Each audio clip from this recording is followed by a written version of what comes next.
আসসালামু আলাইকুম viewers, welcome again to my channel. Diet প্রিয় মানুষদের জন্য একটি রেসিপি করে দেখাবো আজ, যা রাশিয়ান সালাদ। খুব সহজ ঝটপট একটি রেসিপি।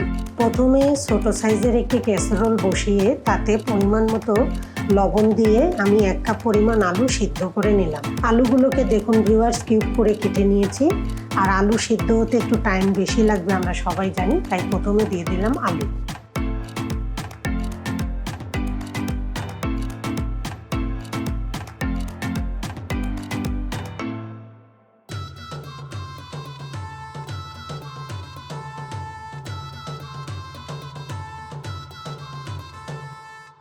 আলু সিদ্ধ হয়ে আসলে আলুগুলোকে তুলে স্ট্রেনারে পানি ঝরিয়ে নিব।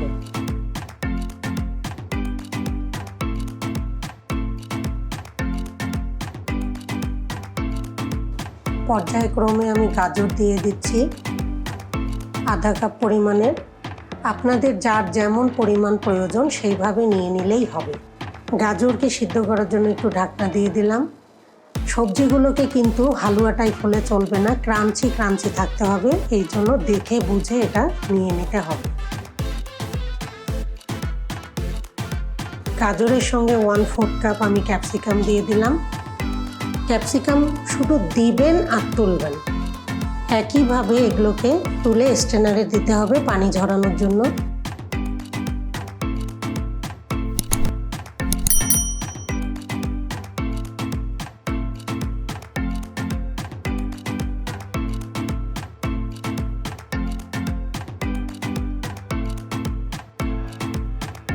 একটি মিক্সিং বোল নিয়ে দিয়ে দিলাম আগে থেকে সিদ্ধ করে রাখা একটি ডিম,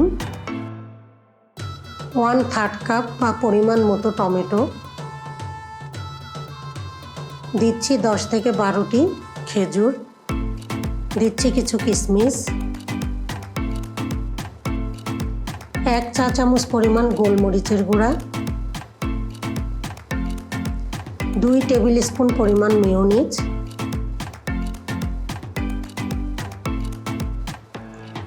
আমি ডায়েটের কথা মাথায় রেখে এখানে টক দই ব্যবহার করেছি। আপনারা চাইলে টক দই স্কিপ করে পুরোটাই মেয়োনিজ ব্যবহার করতে পারেন।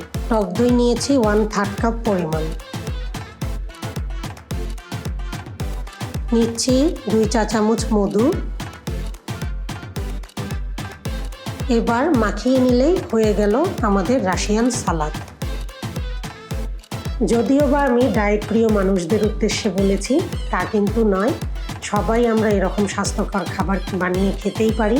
সব সময় বাসায় বাচ্চাদেরকে যে তেলের ভাজা পোড়া বা বেকিং আইটেম করে খাওয়াতে হবে, ফাস্টফুড জাতীয়, এমন কিন্তু নয়। আমরা কিন্তু এরকম স্বাস্থ্যকর সালাদ বানিয়ে ওদেরকে খাওয়াতে পারি। এই সালাদ তো এমনি এমনিই খাওয়া যায়, কিন্তু আমি একটি স্যান্ডউইচ বানিয়েও দেখালাম। যারা কর্মজীবী বা খুব ব্যস্ত মানুষ আছেন, তারা এই সালাদটাকে আবার স্যান্ডউইচ করে বাচ্চাদের স্কুলে টিফিনে দিতে পারেন, নিজেরাও লাঞ্চ বক্সে নিয়ে নিতে পারেন।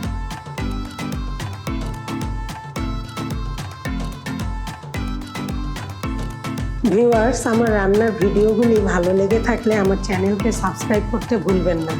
আপনাদের সামান্য অনুপ্রেরণায় আমাকে সামনে এগিয়ে নিয়ে যেতে, অনেক ভালো ভালো কাজ করতে সাহায্য করবে।